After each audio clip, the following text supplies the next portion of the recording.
और सुन चन्नी, ये इंदिरा गांधी या राजीव गांधी नहीं है जो तेरे इस षड्यंत्र को चुपचाप झेल लेंगे। तेरे जैसे सैकड़ों को जेल में लेके घूमता है और तुझे इस काम की सजा अवश्य मिलेगी जो तूने षड्यंत्र किया है, जो एक अराजकता का माहौल पूरे देश में पैदा करने का प्रयास किया है, जो तूने देश के प्रधानमंत्री की सुरक्षा के साथ खिलवाड़ करके करोड़ों हिंदुओं को ललकारने का काम किया है। अब ये हिंदू अपनी आंखों से देख रही है तूने कितना बड़ा ये देश का अपराध किया, कितनी बड़ी योजना बना के देश के तमाम हिंदुओं को तूने चुनौती दी है। एकमात्र हिंदू राजा तुम्हारे से बर्दाश्त नहीं हो रहा, एक हिंदू हृदय सम्राट तुम्हारे से बर्दाश्त नहीं हो रहा देश के अंदर, और सैकड़ों लोग हैं। नमस्कार, स्वागत है आपका हेडलाइंस इंडिया पर। मैं हूं नवीन चौहान। पंजाब में प्रधानमंत्री नरेंद्र मोदी के खिलाफ एक ऐसी साजिश रची गई जिसे देखने के बाद देश गुस्से में है। हर कोई सवाल पूछ रहा है कि अगर रास्ता क्लियर नहीं था तो प्रधानमंत्री के काफिले को इजाजत कैसे दे दी? आखिरकार एसपीजी को बोला क्यों नहीं गया और उनका रास्ता कैसे घेर लिया गया? एक एलिवेटेड रोड पर वो लगातार 20 मिनट तक अटके रहे, वहां फंसे रहे, और किस तरीके से एक खूनी खेल वहां खेला जाना था, इस पर आज देश लगातार टिप्पणियां कर रहा है, लगातार कटघरे में उन लोगों को खड़ा कर रहा है जिनकी जिम्मेदारी थी, फिर चाहे वो प्रदेश के मुख्यमंत्री और या डीजीपी हों। इस वक्त हमारे साथ बातचीत करने के लिए समाजसेवी विजयकांत चौहान जी, उनसे बातचीत करेंगे। विजयकांत जी, इस घटना को देखने के बाद आखिरकार क्या दिखाई दे रहा है? जिस तरीके से प्रधानमंत्री नरेंद्र मोदी फंसे रहे, जहां पूरी दुनिया तो नतमस्तक है हिंदुस्तान की ताकत के आगे, वहां हमारा ही प्रधानमंत्री देश के अंदर 20 मिनट तक अटका रहा। आपको लगता नहीं कि आखिरकार एक बहुत बड़ी साजिश रची जा रही? कांग्रेस एक डूबता हुआ जहाज है, एक ऐसा डूबता हुआ जहाज जिसके अंदर चूहे मरने से पहले भागने के लिए ललायित रहते हैं। पंजाब के अंदर कांग्रेस ने जो ये शर्मनाक कायराना हरकत की है उसकी पूरे देश के अंदर निंदा की जाती है, पूरे देश का बच्चा बूढ़ा जवान निंदा करता है।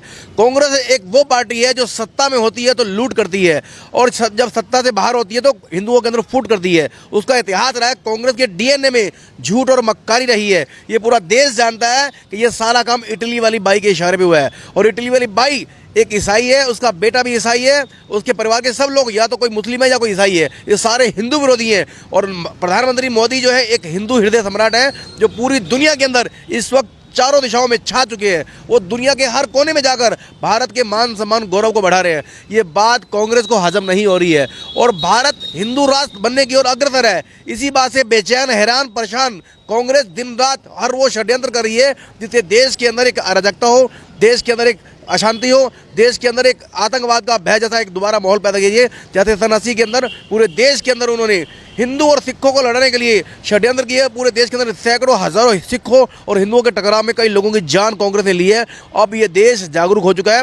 अब पूरे भारत में किसी भी प्रकार का इस प्रकार का घिनौना कांग्रेसी षड्यंत्र बर्दाश्त नहीं किया जाएगा और कांग्रेस का इस सूर्यास्त को इस बार चुनाव में बिल्कुल मिट्टी में मिला दिया जाएगा। कांग्रेस इस वक्त खत्म हो चुकी है और भविष्य में मुख्यमंत्री चन्नी ने तो कह दिया कि ऐसा तो हो जाता है, हमारे सामने भी लोग अगर कोई आ गया तो ये थोड़ी है कि हम उनको कुछ कहें और वहां पर हमारी सिक्योरिटी में दिक्कत आ गई। सारे जानते हैं कि चन्नी की औकात क्या है। चन्नी एक इटली बाई की जो कठपुतली का एक माध्यम है, उसको कुछ नहीं पता क्या करना है। जैसे मनमोहन सिंह सोनिया गांधी का पिट्ठू था, उसका हाथ की कठपुतली था, ऐसे चन्नी भी, वो खुद ईसाई है। चन्नी भी ईसाई है और हिंदू विरोधी है। ये पूरा देश जानता है एक ईसाई मुख्यमंत्री एक हिंदू हृदय सम्राट को पसंद कैसे करेगा। पूरे देश के अंदर जो एक माहौल वातावरण देशभक्ति का बना है वो पंजाब के अंदर भी वो माहौल ना बने, पंजाब में अशांति रहे, पंजाब में हिंदू और सिख टकराते रहे। इस टकराव को और हवा देने के लिए कांग्रेस के मुख्यमंत्री चन्नी ने इटली वाली बाई के कहने में आकर ये षड्यंत्र रचा और इस षड्यंत्र को मुंह तोड़ जवाब हमारे प्रधानमंत्री ने दिया। उन्होंने बहुत अच्छा कहा। इस माहौल में भी खुश होकर कहा कि चन्नी को कहना कि मैं जिंदा बठिंडा से एयरपोर्ट तक सुरक्षित पहुंच गया हूँ। ये हमारे माननीय प्रधानमंत्री दिलेरी है जिनके ऊपर साक्षात भगवान का आशीर्वाद हो, केदारनाथ जी का आशीर्वाद हो, उसका कोई बाल बाका नहीं कर सकता। और सुन चन्नी, ये इंदिरा गांधी या राजीव गांधी नहीं है जो तेरे इस षड्यंत्र को चुपचाप झेल लेंगे। तेरे जैसे सैकड़ों को जेल में लेके घूमता है और तुझे इस काम की सजा अवश्य मिलेगी जो तूने षड्यंत्र किया है, जो एक अराजकता का माहौल पूरे देश में पैदा करने का प्रयास किया है, जो तूने देश के प्रधानमंत्री की सुरक्षा के साथ खिलवाड़ करके करोड़ों हिंदुओं को ललकारने का काम किया है। अब ये हिंदू अपनी आंखों से देख रही है तूने कितना बड़ा ये देश का अपराध किया, कितनी बड़ी योजना बना के देश के तमाम हिंदुओं को तूने चुनौती दी है। एकमात्र हिंदू राजा तुम्हारे से बर्दाश्त नहीं हो रहा, एक हिंदू हृदय सम्राट तुम्हारे से बर्दाश्त नहीं हो रहा देश के अंदर, और सैकड़ों लोग हैं। किसी तो तुम्हें कोई आपत्ति नहीं, लेकिन जो व्यक्ति हर रोज सुबह शाम उठ के पूरे देश के अंदर भारत के मान सम्मान गौरव और स्वाभिमान के लिए संघर्ष कर रहा है, तुम ऐसे व्यक्ति के खिलाफ षड्यंत्र करते हो। अरे लड़ो ना, सामने आके लड़ो, फाइट बराबरी की करो। क्या अपनी कठपुतली सरकारों को इस्तेमाल करके नरेंद्र मोदी के खिलाफ षड्यंत्र करते हो? अब और ज़्यादा दाल तुम्हारी गलने वाली नहीं है, तुम चुनाव हार चुके हो। भविष्य में पूरा भारत कांग्रेस मुक्त होकर रहेगा। लेकिन उन्होंने तो ये आरोप लगाया कि 700 लोग वहां आए थे इसलिए वापस चले गए। ते भोगते हैं वहाँ, सब जानते हैं कि बरसात का मौसम था, बरसात के मौसम में लगातार कोई कुर्सी पे नहीं बैठ सकता, सब लोग आसपास इधर उधर। लेकिन जैसे ही मोदी जी वहाँ पहुंचे तो एक तूफान कार्यकर्ताओं का, जन सैलाब जनता का वहाँ पहुंचता, ये दुनिया देख के हैरान होती। और वहाँ चन्नी ने इस षड्यंत्र के अलावा जो कार्यकर्ता, जो जनता वहाँ जाना चाहती थी, उनके घरों में पहुंच के उन्हें धमकाया, हड़काया, फर्जी मुकदमे लगाने की धमकी दी, उन्हें जेल भेजने की धमकी दी ताकि लोग नरेंद्र मोदी की रैली तक ना पहुंच पाए। अगर इसकी निष्पक्ष जांच होगी तो पूरी कांग्रेस पार्टी वहाँ नंगी हो जाएगी और ये खुद चन्नी भी नंगा हो जाएगा और इस चुनाव में इसको नंगा करके घर भेजा जाएगा। इस चुनाव में चन्नी को लग रहा है कि ये षड्यंत्र था कि पाकिस्तान का बॉर्डर भी बेहद करीब था, कुछ ही किलोमीटर था और वहां पर ये सब कांग्रेसी खुद साले पाकिस्तानी है। पाकिस्तान का डीएनए कांग्रेस में बसता है। अभी इस वक्त देख लो आप, पप्पू कहाँ बैठा है विदेश में। जब भी देश में कोई इस तरह की घटना होती है तब पप्पू हमेशा बाहर होता है और पप्पू के इशारे से ही, पप्पू के दिमाग से, पप्पू की प्लानिंग से ही सारे काम होते हैं। और पप्पू सुन, और तेरी पार्टी भी सुन ले, इस बार कांग्रेस मुक्त भारत हो के रहेगा। तुम्हारा नामो निशान नहीं बचेगा। पूरे देश के अंदर तुम्हें भगा भगा के कुत्ते की तरह भगा दिया जाएगा हर चुनाव में। काफ़ी राज्यों ने तुम्हें खत्म कर दिया, इस बार इस चुनाव में तुम्हें बिल्कुल ही खत्म कर दिया जाएगा। कोई कांग्रेसी का नाम लेवा नहीं बचेगा पूरे देश में। क्या ऐसे जो भी ये हरकत हुई है, मुख्यमंत्री, डीजीपी की डायरेक्ट जिम्मेदारी बनती है कि प्रधानमंत्री आ रहे हैं, उनका प्रोटोकॉल है, खुद वो रिसीव करने, वो रिसीव भी करने वहां तक नहीं पहुंचे।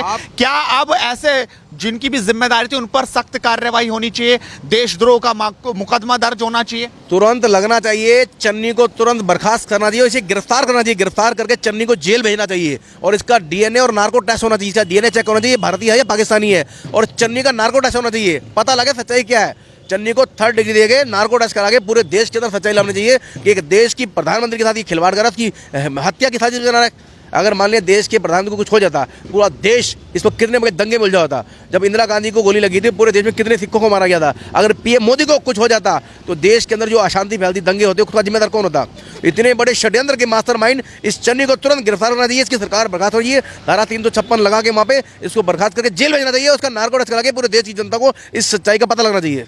क्या वाकई आपको लगता है कि बहुत लोगों को पीड़ा हुई कि इस तरीके से देश का प्रधानमंत्री ऐसे फंसा रहा, जो पाकिस्तान के ऊपर को निकलता है जब विदेश जाता है, वो इस तरीके से अपने ही देश पे, अपनी धरती पर ऐसे फंस से कहा? आप कल्पना कीजिए, अगर इस वक्त मोदी की जगह कोई अन्य कांग्रेसी पीएम होता, आप सोचो आज पूरा देश बंद होता। हम हिंदू लोग सहिष्णुनी है, शांति की और अहिंसा के पुजारी हैं। हम लोग नहीं चाहते कि हमारे किसी भी ऐसे बड़े मैटर में हम जनता को परेशान करें या देश के अंदर बंद का आह्वान करें या अराजकता या दंगा या कोई भी मारपीट या चक्का जाम करें। हमने कभी भी जनता को नुकसान पहुंचाने का किया।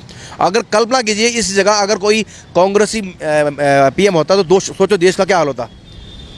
पूरे देश में बवंडर होता और पूरे देश में आगजनी, तोड़फोड़ और बंद काम होता, कितनी लूटपाट, क्या क्या हो रही थी। इसलिए मैं पुनः मांग करता हूँ, कांग्रेस के जितने भी लोग इसमें शामिल हैं, चाहे वो सोनिया बाई है, चाहे वो राहुल गांधी है, चाहे वो चन्नी पन्नी कोई भी है, इन सबको अरेस्ट करना चाहिए। इनका नार्को टेस्ट होना चाहिए, इनका नार्को टेस्ट करें, इनका डीएनए टेस्ट भी होना चाहिए, इनके अंदर भारतीय खून है भी या नहीं है, पता लगे कि भारत विरोधी है कि हर अच्छे भारतीय काम का विरोध करते हैं, हर अच्छे काम का विरोध करते हैं, हर हिंदूवादी काम का विरोध करते हैं।